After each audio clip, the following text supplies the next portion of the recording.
E agora a gente conversa numa entrevista exclusiva com o deputado federal Eduardo Bolsonaro, filho do ex-presidente Jair Bolsonaro, que está nos Estados Unidos e tem acesso ao alto escalão do governo norte-americano. Eduardo, que tem se posicionado duramente nesses dias contra alguns integrantes dos poderes judiciário, legislativo e executivo brasileiros. Deputado, primeiramente, obrigado pela participação aqui conosco, agradecer pela entrevista e pelo seu tempo aqui na Record News. Eu que agradeço, Gustavo, Renata. Estamos à disposição para quaisquer esclarecimentos. Deputado, eu quero começar justamente com isso que a gente veio começando a falar. Justamente é o ponto que gerou sua reação mais forte. Nas últimas horas, no último dia, o senhor se manifestou duramente sobre a decisão do ministro Flávio Dino relacionada à lei Magnitsky, que na prática poderia proteger autoridades brasileiras, caso do ministro Alexandre de Moraes, de sanções internacionais. O senhor afirmou que isso é a materialização da crise institucional.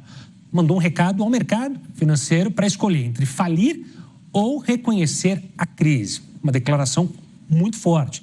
O senhor pode explicar para a gente qual é a conexão, então, direta entre essa decisão e o risco de falência para o mercado? Gustavo, primeiro que não há nenhuma manobra que possa ser feita pelas autoridades brasileiras para evitar a aplicação da lei Magnitsky. Primeiro, é necessário esclarecer que a lei Magnitsky não é uma legislação norte-americana que pretende ser aplicada a países estrangeiros. Não é isso. É uma lei que diz respeito apenas aos Estados Unidos, que diz o seguinte, basicamente: aqueles que pretendem, ter os privilégios e acessar o mercado financeiro norte-americano têm que respeitar a lista da OFAC. Como na lista da OFAC tem lá como violador de direitos humanos, que na minha opinião é Alexandre de Moraes, devido à lesão, prisão de Daniel Silveira, Felipe Martins, entre outros casos, aqueles bancos e instituições financeiras que se relacionarem com essa pessoa, Alexandre de Moraes, não poderão ter acesso ao sistema financeiro norte-americano. E contra isso não há nada que os brasileiros possam fazer. Eu vejo muitas pessoas ainda no estágio da negação, achando que conseguirão, de alguma maneira, burlar.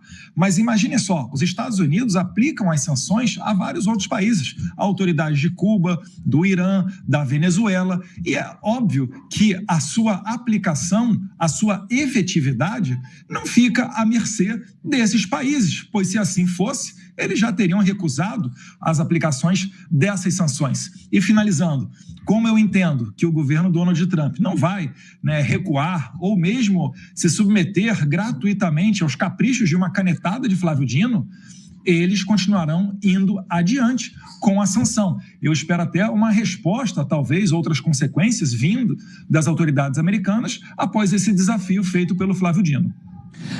Deputado, falando sobre isso, o senhor acredita, então, de fato, que os Estados Unidos possam punir os bancos brasileiros? A gente mostrou as ações dos bancos brasileiros.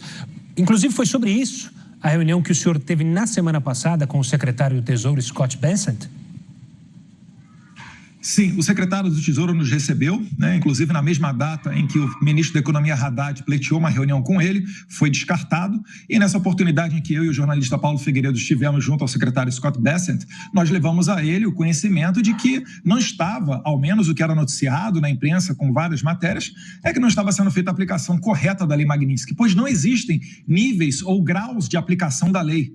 É sim ou não, é preto no branco. Alexandre de Moraes, violador de direitos humanos, tem uma conta neste banco, este banco não terá acesso ao mercado norte-americano. E como todos os grandes bancos brasileiros, instituições financeiras, dependem de circular dentro do sistema financeiro dos Estados Unidos, por óbvio, um desligamento deles teria como consequência a quebra desse banco. Esse efeito inicial que a gente viu, da perda de mais de 40 bilhões de reais, é apenas um primeiro efeito. Aguardem, pois, em casos anteriores, foram aplicadas pesadas multas, por vezes de bilhões de dólares, a bancos que desrespeitaram essas sanções. E, mais uma vez, eu não vejo uma maneira que as autoridades brasileiras consigam burlar esse sistema. E também não vejo um recuo por parte do governo americano, ainda mais se tratando da presidência de Donald Trump. Deputado, a sua crítica vai além de um ministro. O senhor fala frequentemente em ativismo judicial. Na sua avaliação, o Congresso tem sido omisso em estabelecer limites para a atuação do Judiciário? Na verdade, a minha interpretação é que o Congresso tem sido refém. Por óbvio, nenhum parlamentar que ocupa um cargo eletivo hoje vai conseguir fazer essa denúncia sem sofrer uma represália pesada do Alexandre de Moraes. Mas eu trago para vocês aqui da Record um bastidor. Eu estava no plenário quando, por exemplo, por ocasião da manutenção da prisão preventiva de Daniel Silveira. E alguns colegas, não foi um ou dois não, conversaram comigo dizendo, olha, recebi ordem aqui do meu líder, recebi ordem do presidente do meu partido, que vai ser só uma semana de prisão, eu não gostaria, mas terei que votar pela prisão de Daniel Silveira. Enfim, naquele momento, ao que parece, Alexandre de Moraes tomou gosto pela interferência dentro do Congresso Nacional. E a base dessa ameaça é que está catapultando, nesse momento, o Congresso analisar a retirada do foro por prerrogativa de função do Supremo Tribunal Federal, para que ele saia, né, desse cabresto, porque essa relação é uma relação criminosa, é uma relação de extorsão, que acontece muito nos bastidores, mas todos em Brasília têm conhecimento dela. Então, a minha intenção, ao pressionar aqui, fazer pressão com sanções internacionais contra Alexandre de Moraes, é resultar na liberdade do Congresso Nacional. Eu quero que Davi Alcolumbre e Hugo Mota não recebam mais a visita, né, no caso o pai do Hugo Mota ou o suplente de Davi Alcolumbre, a visita da Polícia Federal a mando de Alexandre de Moraes ou de Flávio Dino. Eu quero dar independência ao Congresso Nacional. Esse é o meu objetivo. Deputado, seu pai, o ex-presidente Jair Bolsonaro, está em prisão domiciliar. Como que o senhor consegue manter algum tipo de notícia? Que tipo de informação o senhor recebe sobre ele? Acontece por meio de parentes?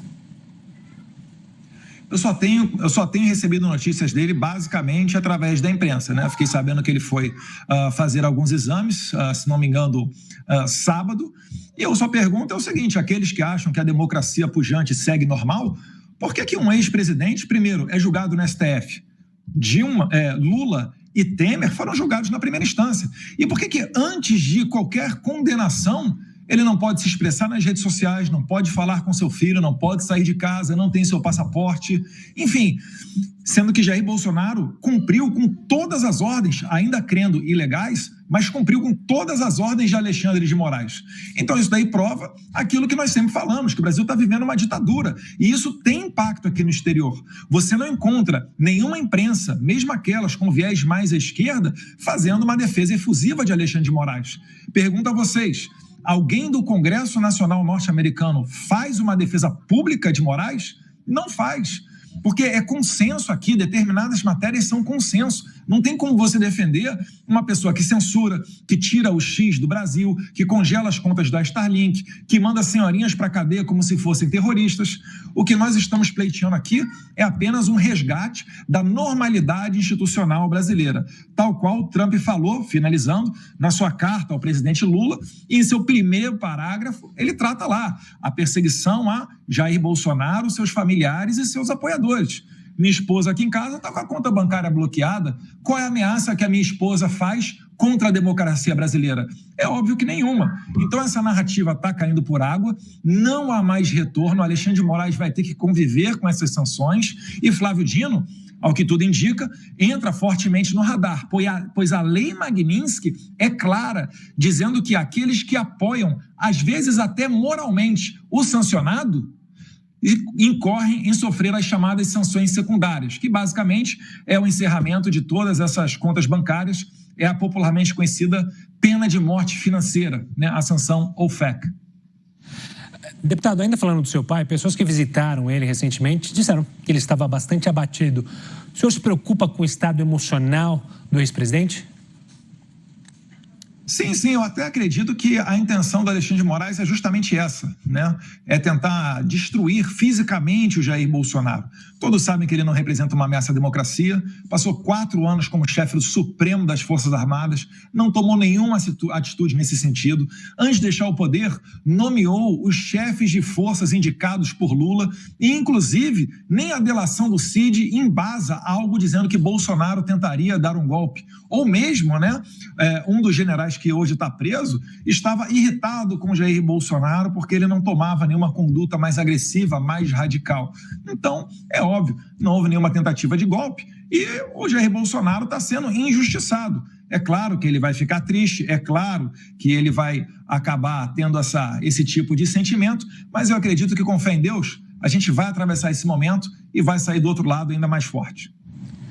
Deputado, houve uma melhora na popularidade do presidente Lula depois das sanções e das tarifas americanas. O que o senhor acha disso? Eu não estou preocupado com cálculo político. E essa melhora, na verdade, ela foi uma oscilação.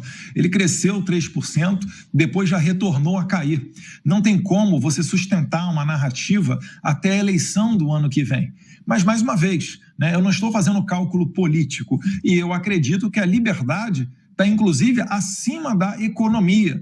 Eu, inclusive, alertei aquela delegação de senadores que veio aos Estados Unidos, ou mesmo governadores mais à direita, dizendo que não basta, né, não vai surtir o efeito você tratar dessa questão com os Estados Unidos apenas pelo viés comercial. O próprio Trump, em sua carta, ele abre dizendo que existe uma crise institucional no Brasil.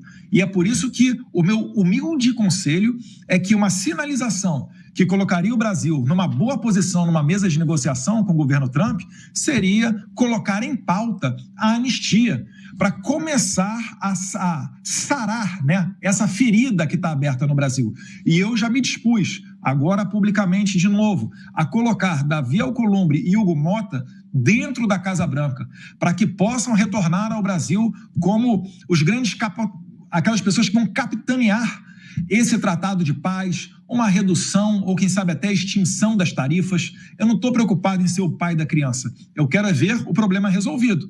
Mas, para isso acontecer, o Brasil tem que dar uma sinalização. Até agora, aqui nos Estados Unidos, o que chega? Chega Alexandre de Moraes dobrando a aposta, botando tornozeleira em Bolsonaro, prendendo em seu domicílio. Agora, Flávio Dino com essa decisão. O Lula chupando jabuticaba. Realmente, aí fica complicado de você ter o respeito da economia número 1 do mundo. Deputado, eu sei que você falou que não está fazendo cálculo político, mas eu quero te fazer uma pergunta, porque recentemente os governadores alinhados mais à direita participaram de eventos, inclusive assinaram uma carta hoje conjunta para a presidência da COP30. Em todas essas ocasiões, não citaram nem defenderam publicamente o seu pai, o ex-presidente Jair Bolsonaro. Isso gerou críticas do seu irmão Carlos Bolsonaro, que o chamou de ratos. O senhor compartilhou essas críticas. Isso é um corte de relações com essa ala mais à direita da oposição ou é apenas algo pontual? Eles vão ter que lidar com a cobrança da população. Se eles tanto vocalizam que Jair Bolsonaro é o maior líder da direita, estão interessados no voto, chamado voto bolsonarista, vamos assim dizer, e no momento mais crucial sequer falam o nome de Jair Bolsonaro, fica difícil de você fazer qualquer tipo de defesa deles. Eu acho que eles estão tendo agora uma janela de oportunidade para colocar a mão na cabeça e entender que é preciso ser feito uma defesa efusiva, não do Jair Bolsonaro, mas a favor de todos aqueles perseguidos políticos.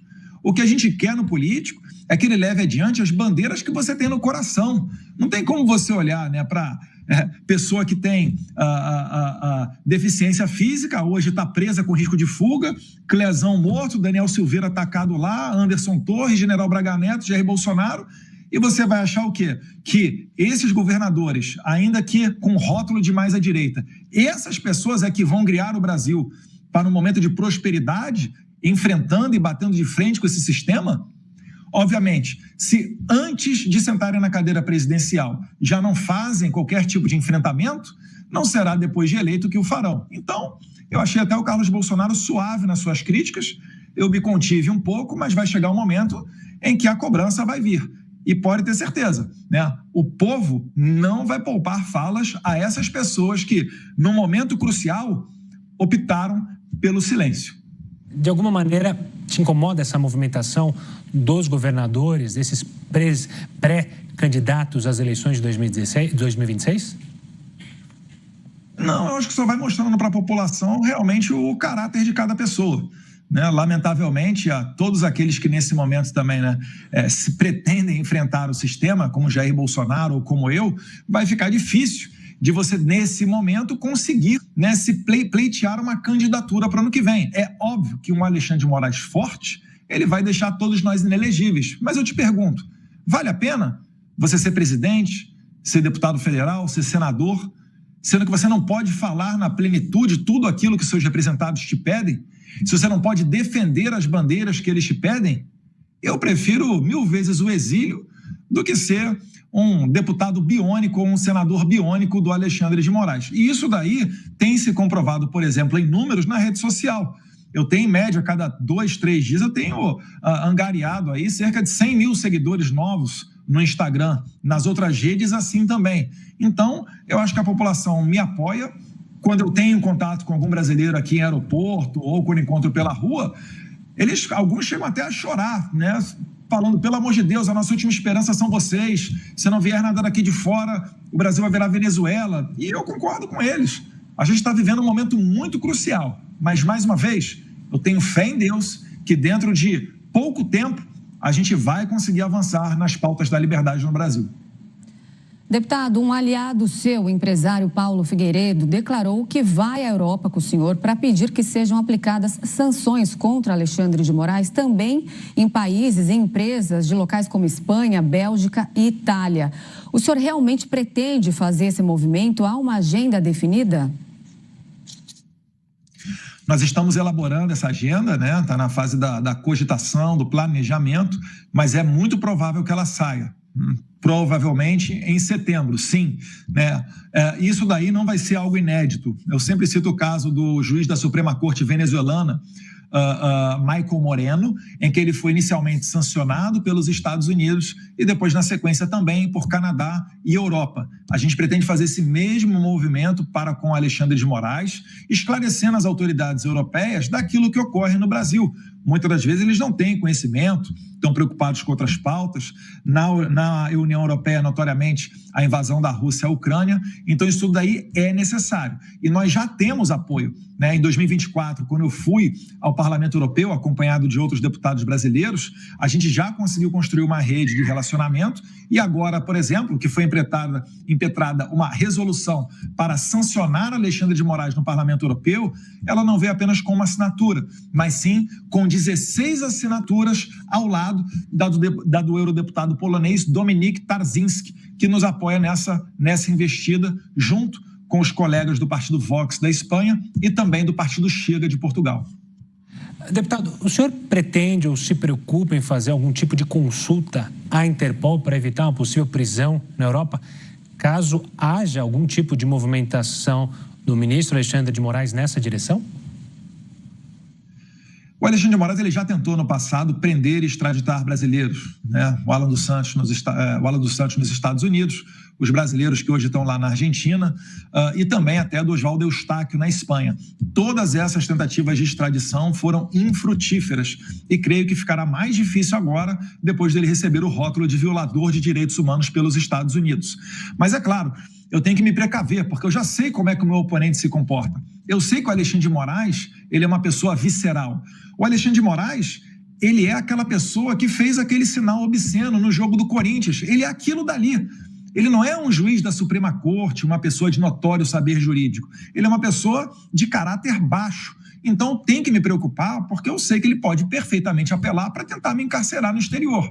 Então, na medida do possível, dentro dos meus contatos, da minha esfera de relacionamento, eu tento me precaver para evitar isso daí. Porque eu quero ter liberdade para denunciar as violações de direitos humanos. Até agora, o Alexandre de Moraes, ele não conseguiu comprovar o contrário. Ele só diz que o Eduardo Bolsonaro estragou a relação com os Estados Unidos, que atua com discurso de ódio, etc. Aquela mesma ladainha de acusações genéricas de sempre, ou então quando ele cria um crime dentro da sua cabeça, como, por exemplo, milícia digital, abre um inquérito e sai jogando todo mundo lá dentro. Eu não posso admitir que essa pessoa é que vai colocar um freio em mim. E já até adiantei, podem prender meu pai. Eu não vou parar. Durante o governo do seu pai, o ex-presidente Jair Bolsonaro, a aposta era numa aliança estratégica preferencial com os Estados Unidos. O senhor acredita que se aquela política tivesse sido mantida, o Brasil estaria hoje isento dessas tarifas? Com certeza. Se antes, naquele tempo já, o Trump começou a taxar a importação para os Estados Unidos de aço, e o Jair Bolsonaro, através de uma boa tratativa com o presidente Trump, conseguiu excluir o Brasil dessa taxação, hoje em dia, nada disso estaria acontecendo. Até porque, com o Bolsonaro eleito, a gente não estaria vivendo essa crise institucional. porque existe um respaldo do Lula, do governo Lula, por trás do Alexandre de Moraes. Inclusive, o Lula falou que o Itamaraty deveria investigar as minhas ações aqui nos Estados Unidos, se esquecendo que os diplomatas não são, né, agentes de polícia. Talvez ele esteja confundindo um pouco as coisas por aí. Mas, certamente, o bom relacionamento de Bolsonaro com o presidente Trump, jamais estaríamos vivendo uma crise institucional e jamais teríamos uma tarifa, ao menos, né, de 50%. Deputado, eu vou retomar em algo que você falou mais cedo, sobre justamente um convite aos presidentes do Senado, da Câmara, para irem aos Estados Unidos e você intermediar uma conversa com a Casa Branca. Na prática, além disso, há outras sugestões para que Itamaraty, o próprio Ministério da Agricultura revertam ou negociem essa situação? Fica só no campo político, de fato? Setores como o agronegócio e a indústria siderúrgica, que formam, inclusive, uma base importante dos seus eleitores, são os mais afetados. Que mensagem que o senhor traria para eles, produtores e empresários, neste momento?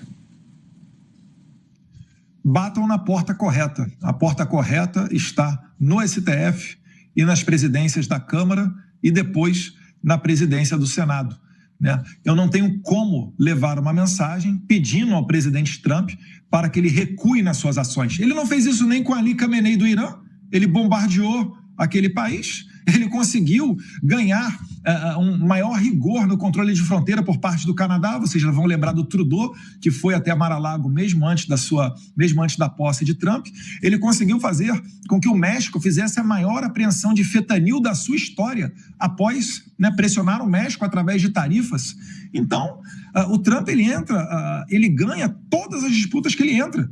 Não faz sentido imaginar, né, que vai ser uma canetada do Flávio Dino ou um apelo desse humilde deputado que vai fazer com que ele recue. Não há sentido para isso. É por isso que eu tenho batido na tecla. Façam uma sinalização. Ele falou da perseguição a Bolsonaro, seus apoiadores, da crise institucional. Atuem nessa medida, mas não resolvem dobrar a aposta. Agora está o Congresso, nesse momento, votando uma lei, né, com um fundo falso para a proteção da sociedade, mas na verdade é uma lei tratando de mais censura nas redes sociais. O Trump coloca isso na carta dele também, né? A censura, a regulamentação das big techs, o desrespeito com a empresa americana, como foi o caso do X e da Starlink, e o Brasil nada faz. Então, é preciso que as autoridades brasileiras coloquem a mão na consciência e entendam que o jogo mudou. O STF tem que entender que os tempos de interferência nos outros poderes acabaram. Para finalizar, o 02 do secretário de Estado Marco Rubio, o senhor Christopher Landau, foi claro e expresso, dizendo que o Brasil precisa retornar na harmonia entre os poderes. E ele cita ali os casos, ele traz um extenso post. É para qualquer um ver. Ele, inclusive, fala português muito bem. Acho que esse post está em português, a Embaixada Americana traduziu. Então, é mais ou menos por aí. Eu tenho absoluta certeza. Quando a anistia for para o plenário, isso já vai abrir uma oportunidade para reduzir as tarifas. Nós temos acompanhado que o preço da carne nos Estados Unidos atingiu mais de R$150 o quilo, um recorde histórico. O senhor acredita que exista uma possibilidade de reverter o tarifaço da carne? Há algum trabalho do senhor em função disso? Essa notícia eu vi hoje ela pela manhã. Eu fiz uma pesquisa, né? Estou morando aqui no Texas. Eu fiz uma pesquisa e eu não vi, confesso que eu não vi esse preço. Inclusive, eu vi uma carne Angus, né? Um corte de primeira linha, a um preço muito abaixo desse valor. Agora, essa questão comercial é referente aos Estados Unidos. O que ocorre é o seguinte: eles podem perfeitamente substituir as exportações de carne brasileira, né, do Brasil para os Estados Unidos, por outro país, né, Austrália, ou às vezes até um país europeu. Mas isso daí, mais uma vez, é a política interna deles aqui. O Trump, ele sabe que existe um custo para o mercado interno americano quando ele faz esse aumento de tarifas. E é por isso que muita gente acredita que ele não consegue levar isso a longo prazo. E então, o que o Trump faz, ele pressiona, porque ele sabe que se ambos os países forem se machucar, por óbvio, os Estados Unidos têm condição muito maior de sustentar essa guerra do que o Brasil. Os Estados Unidos têm muito mais reserva, têm muito mais acesso a outros mercados. Já o Brasil vai ter que reconhecer as suas limitações, a sua dependência do mercado americano e mesmo dos investimentos norte-americanos no Brasil, que são em torno de 250 bilhões de dólares. É mais do que os 5 outros melhores colocados nessa lista. Então, o Brasil é que tem que entender o seu tamanho com humildade, né, e sentar-se à mesa para negociar com o governo Trump. Tá certo, deputado. Quero agradecer a participação do senhor aqui conosco no Jornal da Record News, pelo tempo disponibilizado para responder as nossas perguntas. Obrigado. Eu que agradeço a oportunidade. Vida longa à imprensa livre. Espero que os senhores não sejam, né, retaliados, porventura, de qualquer declaração minha. Fiquem com Deus. Obrigada, deputado.